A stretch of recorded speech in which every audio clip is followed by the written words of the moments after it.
Okay, time for a new video, and whether you are somebody new to my channel or you are returning to my channel to watch this video, it is greatly appreciated. As always, I'm filming this in one go, therefore I apologise in advance if I stumble over my words going forwards, and indeed if the quality of this video is fairly poor as well. If there's any lag, anything like that at all, sadly it can't be helped, and hopefully it's not too much of an issue for you. This is yet another Eurovision 2020 related video here on my channel, and in this video I'm going to be talking about something that finished just a short time ago at the time of recording this particular video, and that is the Eurovision Song Celebration 2020. Now, under normal circumstances, I would have just finished watching the first semi-final of the Eurovision Song Contest 2020, which would have been broadcast across Europe, across the world, and online, live from the Ahoy in Rotterdam in the Netherlands. But sadly, this year's contest has been cancelled, as we are all very much aware. Tonight, on the official Eurovision YouTube page, we got a replacement show, pretty much, in which the performances from the national finals or the music videos were played in the official running order as determined by the producers of this year's show, and there were a few other bits and pieces as well. It lasted about an hour and a half long, so 90 minutes or so, and I thought it was pretty good. I mean, it wasn't anything incredibly spectacular, but at least it was something, and I've already seen comments online, people complaining, saying that it was poorly put together, that it wasn't as interesting as it should have been, particularly with regards to the surprises that there were supposed to be and things like that. We just have to accept it for what it is. The contest isn't happening. The first semi-final would have been tonight. That time has now passed. I think we should all be very grateful for what the EBU is bringing us. Anyway, I'm starting to ramble, and be warned that there will be more rambling in this video. The host tonight was Janouk Kelderman, who I believe is a kids TV presenter in the Netherlands. I'm not entirely sure. Anyway, I just thought that I'd go through the songs again, let you know what I thought of them, because I wasn't really expecting my opinions to change that much. Certainly, if we had had the proper broadcast this evening on TV, that does always change my opinions on some of the songs for some reason. But obviously this year that's not happening, so I have to go on what we already have, which is the national final performances, or the studio cut from the music videos, and the CD when that arrives as well, which I'll be listening to. But actually, tonight, my opinion on some of the songs did change ever so slightly. Saying that, I think my ranking of the songs is still pretty much the same. For now, we'll see.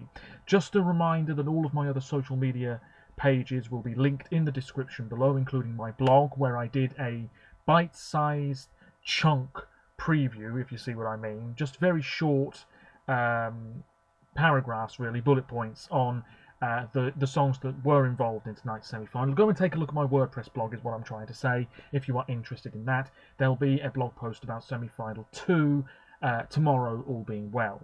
So, song 1 was Sweden. Now, I predicted Ireland to open, but thinking about it, Sweden opening semi-final 1 makes sense. It's a feel-good track. The only reason I didn't put Sweden down to open is because they did a couple of years ago, and I didn't think the producers would do it again so soon. But nevertheless, this would have cruised through. Of course, it is Move by the Mamas.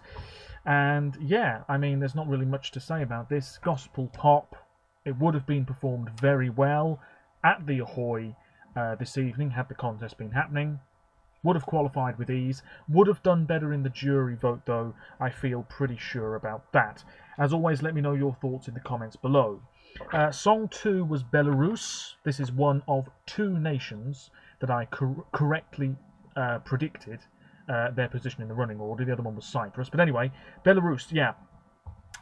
This, I feel, just would have been forgotten very quickly, on early. This is Davidna by Val, of course, male-female duo. It is a cool and sophisticated song, and it's really not that bad. But it just doesn't stand out enough in what is a very tough semi-final lineup. I just don't think this would have qualified at all, in my opinion. So, yeah, Belarus, I think, would have been out. Song 3, Australia. Wasn't expecting them to be on quite so early. Of course, the running order was only revealed tonight, and that made it quite interesting, actually, watching the show. But anyway, Australia, Montaigne with Don't Break Me. Her vocals would have been better in Rotterdam. So would the staging. I do feel this song is quite underrated. In the jury vote, many points. In the public vote, a lot less. But overall, enough to qualify with some ease. How well Australia would have done in the grand final, I really don't know. It's very hard to predict. But anyway, Australia, yeah.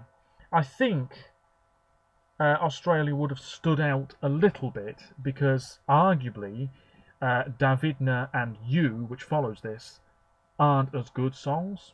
Let me know your thoughts on that. And then Slovenia as well, coming afterwards as well.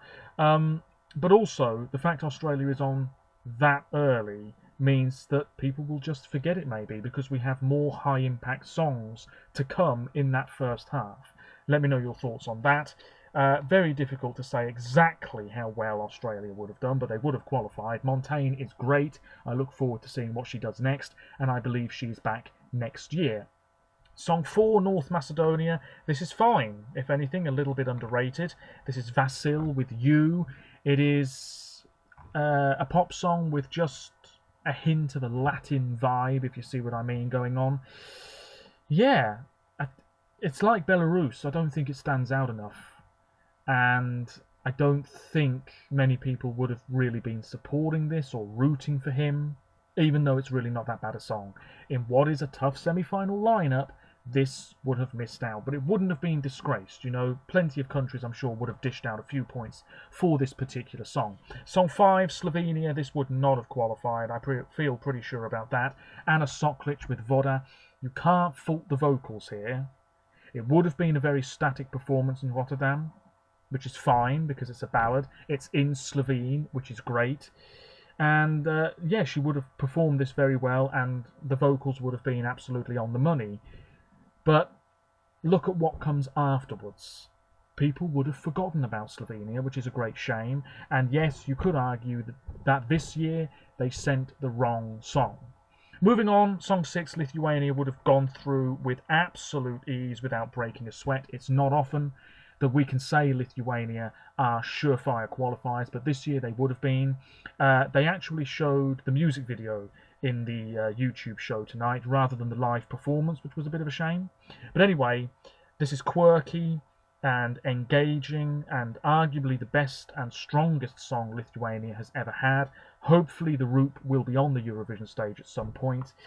This is really good, and I really like the song. If anything, I like it more now than I did about 2 hours ago. It's not one of my big favourites, but it's a really good song, and I really like it. And what else is there to say? Fantastic stuff. The choreography as well, superb. Song 7, Ireland.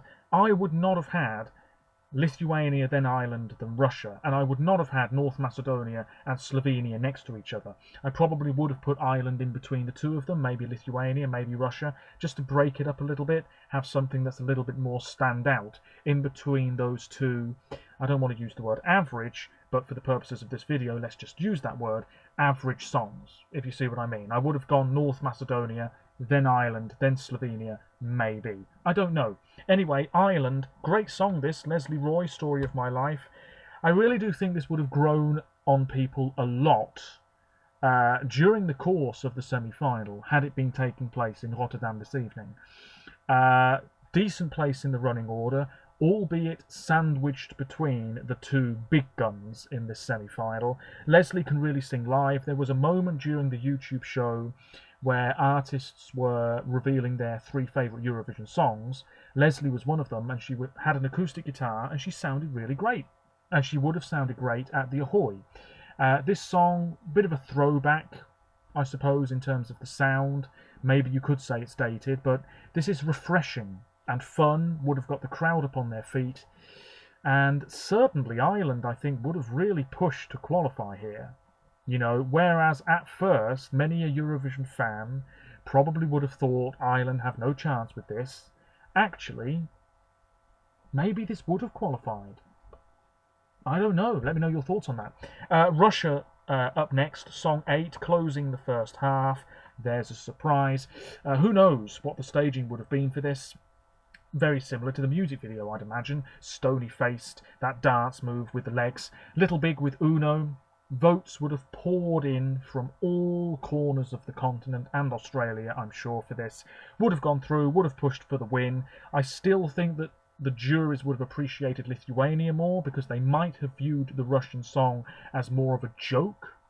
But the public, on the other hand, like I said, the points would have poured in, and who knows, Russia, Little Big, might have won the semi-final.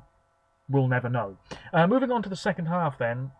Song 9, Belgium. Yeah, I think Belgium was screwed over a little bit here, because they are in between two very well-liked songs. Hooverphonic with Release Me. Yeah, I mean, I really do like this song. It's quite a luscious tune in terms of the instrumentation, you know, very Bond-esque, admittedly. A little bit too repetitive as well. But this is refreshing because of its simplicity. And I think the juries surely would have dished out points for this, because it's really not a bad song. And they're a very experienced band. I think the staging would have been just right for this. But in between Russia and Malta, probably not a qualifier, sadly. Later on in the running order, maybe.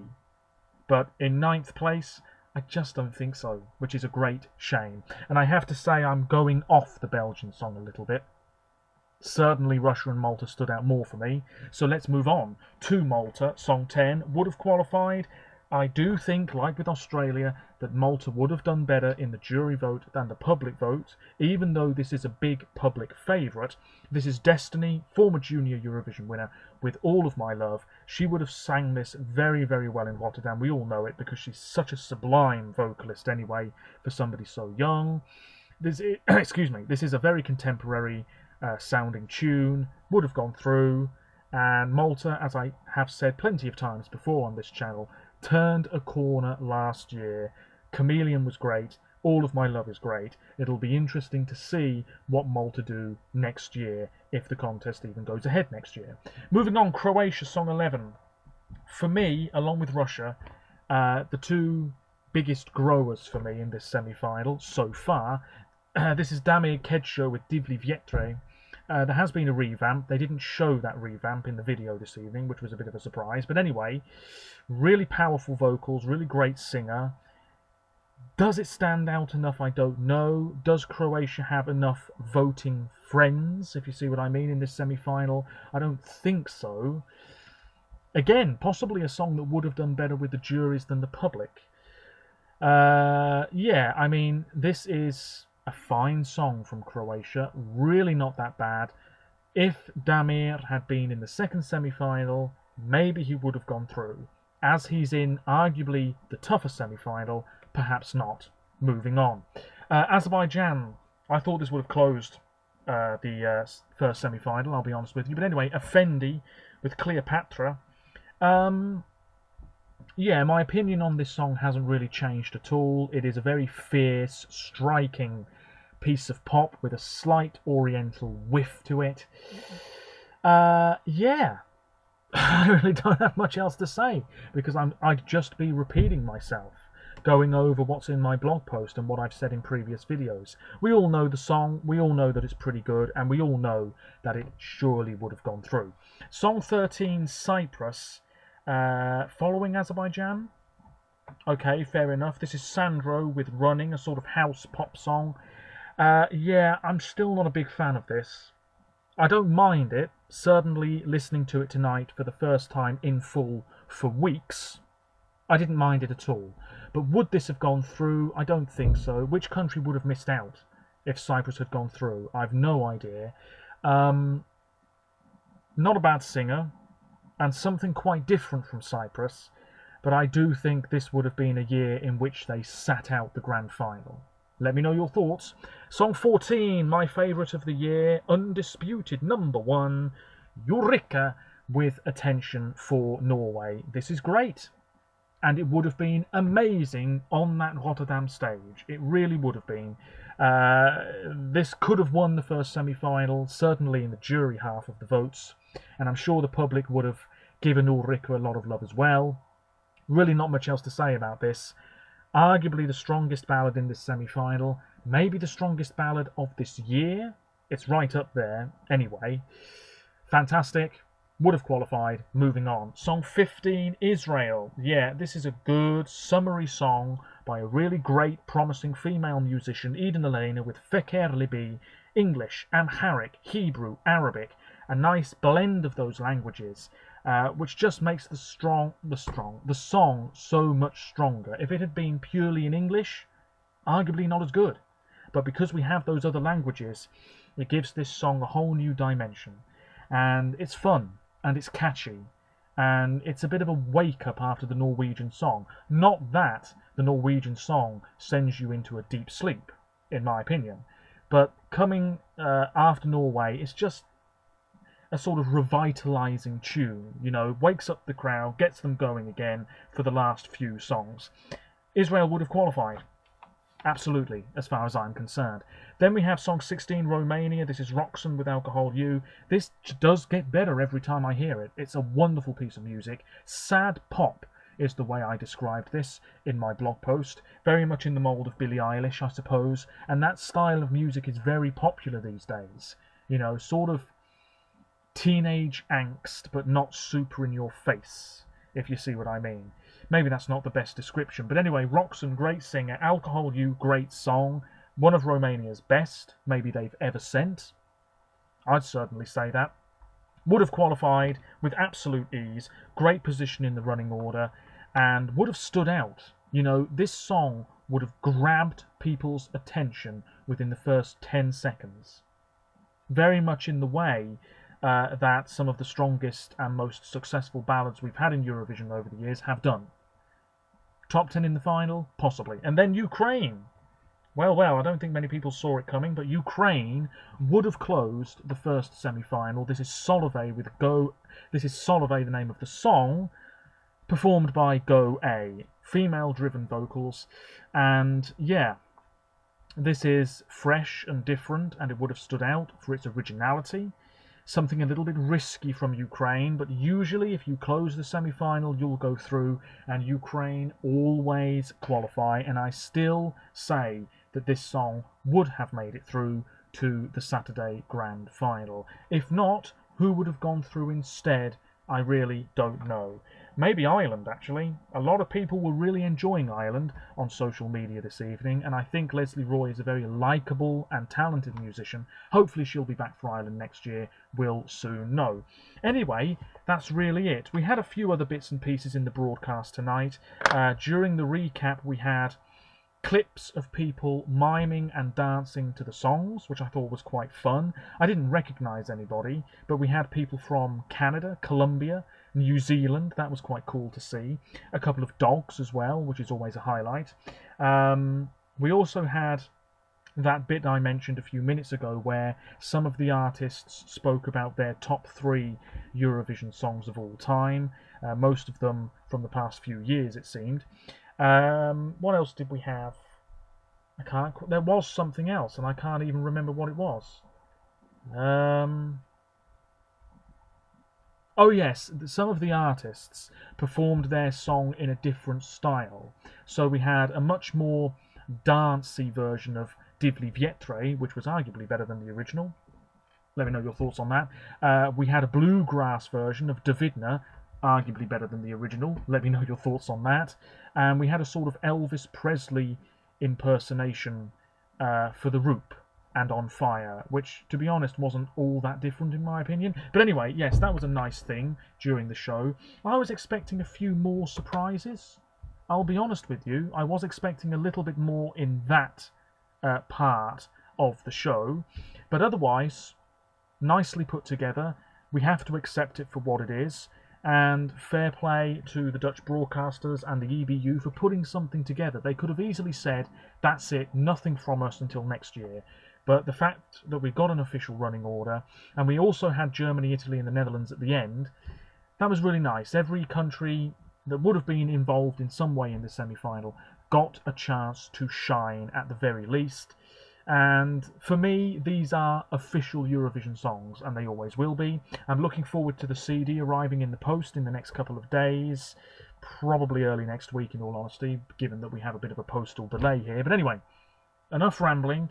Do let me know your thoughts on anything related to the Eurovision Song Celebration 2020.